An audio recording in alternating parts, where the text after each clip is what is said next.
And Bonds hits right high. It's a dig. It is out of here. This is caught. Diggs. Sideline. Touchdown. Unbelievable. Bryant for the win. Bang. Watch out. He's got getting away from the top speed.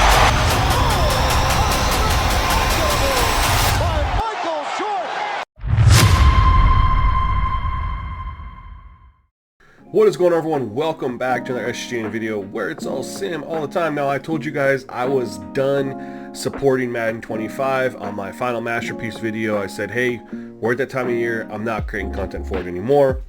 I lied. All right, quarterback play was bugging me too dang much.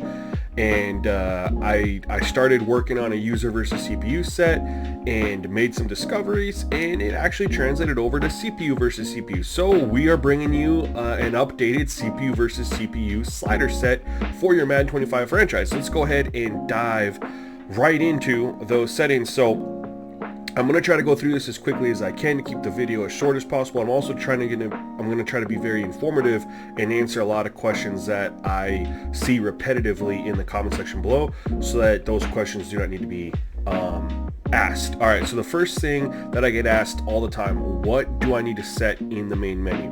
All right, so realistically, there's only 4 things. Everything else you can set inside franchise. So the only 4 things you really truly need to set in the main menu are these 4 right down here. Injuries, we are going to 10, which is main menu default. Fatigue, which is also default at 50. And then we're running our speed parity at 100. We've been there all year. And physics-based tackling at 100 as well. Everything else should be default. Or, I mean, if you want to set these settings to whatever you want to use, again, CPU versus CPU, that's up to you. But penalties should be all default. Player skill, CPU skill needs to be all default. Don't touch the auto subs in the menu either. All right, now that we got that out of the way, you are going to go ahead and load into your franchise. And I'm going to go through this step by step on what's important, so that when you guys are following along this video, you do this exact way to ensure that you get everything done correctly. That's very, very, very important, because if you skip through the video, you might miss a couple steps. It happens more often than you think. I do recommend a profile delete before you do all this. If you've done one recently, do not worry about it. But if it starts playing weird, we'll kind of go over some things. So the first thing is we're going to talk about the difficulty. All right, difficulty for the CPU versus CPU set is on All Pro. And I have recently gone to 13 minutes and 15 for the CPU. So this is inside my user versus CPU franchise. I put the settings in because I don't have a CPU versus CPU setting right now for a file, because I'm in the SGN league for that. But so I do like 13 with the 15 runoff, but it's up to you. Now, one thing I want you guys to remember, the goal isn't going to be to get realistic play call totals for NFL averages. We know that those plays are 60 to 65 plays per game. The problem is when you go in and you look at the other 31 teams, their plays that they get given to them through the simulation end up being between 50 and 55. So for whatever reason, Madden has teams getting about 10 plays per game less than what they should. So if you are running a game that's getting you realistic play call totals, by default, you're running 10 extra plays, which is going to get you more yards.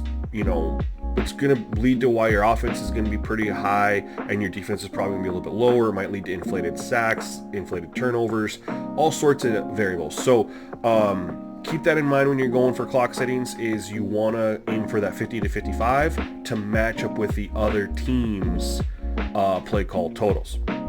All right, that's number 1. Number 2, very, very, very important. I've talked about this before, but we always got some new people in here. Appreciate you checking out this video. That is XP sliders. So XP sliders do have impacts on gameplay. So if you decide to roll all these settings you see here into your CPU versus CPU set, but you do not use the XP sliders that I have, it will not play the way that it should. So I'm not going to go through XP sliders right now. I have a video for that will be linked at the end of this video. So just make sure you get the XP sliders in your franchise when you run with this. The way I have it set up doesn't take that very long. It works very, very well. So the bonus is you're going to get really great XP sliders with a really great gameplay experience. Next, we are going to switch on over to auto subs. Auto subs have been very important. All year I've been running auto subs that manipulate gameplay, so we're going to break that down. But real quick, before we do that, I just want to say thank you for clicking on this video. I really appreciate it. If you are new to the Sim Gaming Network, man, smash that subscribe button. Also, click the like button, man. It really helps me out. I don't do like goals, but I'm going to shoot a goal of 250 likes for this video. If we could hit 250 likes, that'd mean a lot to me. YouTube promotes videos that have more likes. So the more likes we can get, the more people will see this video. I know we're late in the Madden season, but hey, it still helps out. All right, so thank you so much for clicking on this video. Thank you for watching, and thank you for your support. Let's go ahead and dive into the auto subs. This is how we're going to have it set up. Quarterback is 25-0, halfback 80-50, wide receiver 75-50, fullback 50-0, offensive line 25-0. I know I'm talking fast, but you can pause the video and go through it. Defense 75-55, DE 75-65, linebacker 75-65, cornerback 50-0, safety 50-25. Make sure you click the accept and continue on the bottom left side of the screen. If you hit circle once you're done, it will not save what you've done. Now, I know people are going to say, well, if we're doing halfback at 80-50, what about running back rotations? Well, that's where you're going to want to, number one, set your depth chart for your running back, third down back, and power back. Make sure you have some different backs in there. And also utilize formation subs. Formation subs is going to be very, very key in getting good running back rotations. All right, you can do this for the defensive side of things, move your wide receivers around. Utilize your formation subs. You set it one time. You really don't have to worry about it unless you make a bunch of roster changes at those key positions, so or change playbooks. So definitely utilize formation subs. If you are running an offline franchise, you can take control of the team you're about to play and set their formation subs. You do not set the auto subs for the other team. Do not do that. I want to make that very clear.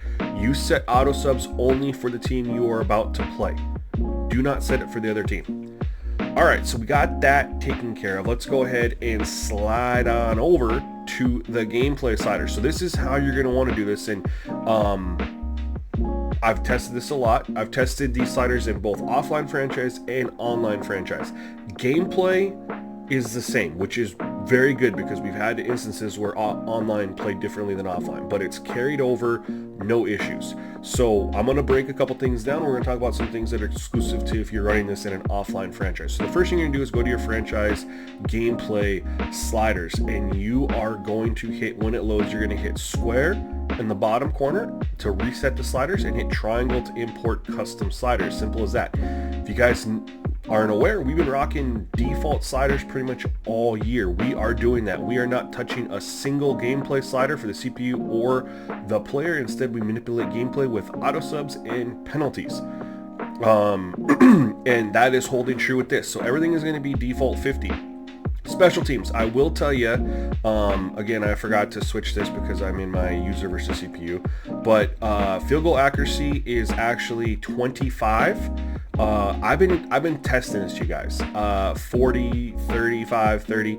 You really don't see missed kicks from the CPU until you get down to about 25, and even then it's not a lot. But if you're even at 40, I can tell you right now, at 40 field goal accuracy in the SGN League, every kicker's like 99%.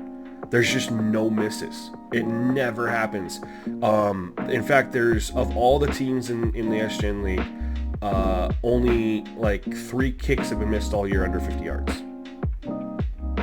We know that happens a lot more than that. So 25 is where you're going to want to be for accuracy. Punt power 50, punt accuracy, we're up to 65 here. Basically, it's just to get them to get more of those pin punts, right? So many times the CPU will punt the ball and an opportunity to pin someone deep, and they just punt it out of the back of the end zone. So we're going for more accuracy to help them navigate those sidelines and get the ball to get, 10 yards inside or something like that to pin other teams deep, which adds a whole other element to the game and gameplay itself. Longer fields to drive, it just works out better. Injuries, fatigue, and player speed threshold are going to come in from the main menu, so you don't have to worry about those. And then here we are with the penalties. Offside 65, false start 80, holding 45, very important. Face mask 0, DPI was the huge dude. DPI at 0 changed everything for quarterback play, man. Absolutely insane what this has done with the right quarterback auto subs. You're going to see quarterbacks just playing smart, man. They will take a lot of deep shots. They'll throw into coverage. They have better sack and pressure avoidance. One thing I do want to elaborate on, I just go crazy when I see the quarterbacks turn and run backwards, right, and run away, try to run away from pressure. And instead of just taking the sack, they run 10 or 15 yards backwards. This will not completely eliminate that, all right? That's a Madden coding thing. What this will do, though, is drastically reduce the rate at which that happens. So if you're going, if you're having an experience where you're seeing that 5 to 6 times a game now, you should see this 1 to 2 times a game max.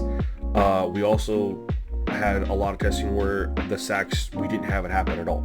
So I'd say on average about 1 a game is what you should see for that ugly looking run back sacks. But sacks overall, the totals are much better with this. You are going to have games with 2 or 3 combined sacks. You're going to have a couple games with 7 or 8 combined sacks. I haven't seen anything hit double digits yet. The highest I have seen is 8, or is it 9? I believe it's 9. The highest I saw was 9. And there was only 1 run back sack in that game. All of them else were just really good looking legit sacks. So get a couple games in before you get a determination on that. Illegal block in the back is at 0 as well. Intentional grounding off, and roughing the kicker and running the kicker are off. Now, if you are in an online franchise, that's about the only thing you need to do. If you are in offline, listen up, we gotta talk. So this is what I noticed when I was doing offline testing, is that whenever I'd set everything up, I would do what I've been telling you guys to do: back out of your franchise and then load back in, right? Even doing that, the second game would always play really, really weird. And I noticed that pretty much after every single game, I had to do 2 things. It was every single game, I had to go over here to the gameplay sliders, hit reset, hit import, set them. Now, luckily for us, we're only changing a handful of things, so it takes you all about 45 seconds, right? Once you know you're doing accuracy, the 2 accuracy for special teams, a couple penalties, toggle off, it doesn't take that much time. Now, the other thing you want to do is pay attention to this. Whenever you get done doing that, go over to play season game and go play full game. Now look what happens in the bottom right hand corner of the screen. You'll see it says it's saving everything. It's going to save the file. It saves everything. You want to do that. Now back out after it's done all that, and then go back in to play your game. This is what I found in an offline franchise to get the gameplay to be consistent. Unfortunately, for whatever reason, whenever you set everything up and you just play a game, it plays really, really well. You just go on to the next game, that game will play completely different. Completely different. And then I would, okay, so I started doing back out, do the little reset trick I just told you, go back into that game, it'd play great. And then what I started doing is every single game I did that, and every single game was consistent with how it played as far as really, really good looking gameplay. So and again, you only have to do that if you're an offline franchise. Online, you don't have to worry about it. So we know the downsides of being an online franchise, we know the upsides of being an offline franchise, so weigh those as you decide to move forward. Otherwise, guys, that is really it for this video. I really appreciate you coming through, taking time to check this out. Once you get a couple games in, or once you start playing, man, definitely give me some feedback in the comment section below. Let me know what you think. If you're in the Discord, go ahead and you're streaming some of these games, man, drop some clips in the CPU versus CPU Madden thread. I love watching this stuff, man. It's super exciting. So appreciate you guys taking the time to check out what I got going on for you guys, and stay tuned to the next one, y'all. Peace.